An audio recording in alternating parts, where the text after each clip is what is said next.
simple question. Okay? Where do you go from here? Ask this question. What gives you the best chance to win another Super Bowl as soon as possible? That's it. That is the question you're trying to answer, right? It's not how do you deal with this person's ego or get these two people to get along, and it's none of that. The question starts with, how do you win another Super Bowl as soon as possible? That's your goal. That's why you get in this business, right? To win championships. How do you win your next championship as soon as possible? What's the best path to getting there? Then you can start to come up with answers to those questions, and that's where we all may differ. One person may say you've got to have the quarterback. Russell Wilson's an elite franchise guy. That's who you commit to and go with whatever it is he wants to do long term. And, there's some validity to that.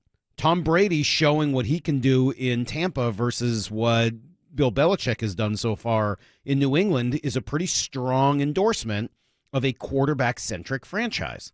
On the other hand, you saw Jared Goff. Yes, he would struggle at times over the last few years, but the Rams were consistently one of the best teams in the league, right? They beat the Seahawks twice last year, including in the playoffs. Jared Goff's about to get benched in Detroit. So it's not just the quarterback. And I know Jared Goff's not at the elite end of that spectrum, but you're seeing the difference in Matthew Stafford from last year to this one when he changed franchises. So there's an element of coaching. There's an element of roster construction that certainly comes in. You can't just point at the quarterback. By the way, it's not like Brady's doing this himself.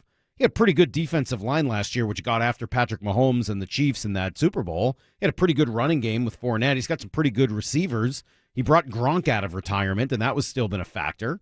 So it's not like it's just been Brady. So there's no one simple answer that you point to and say, all right, that's it. That's how we get good.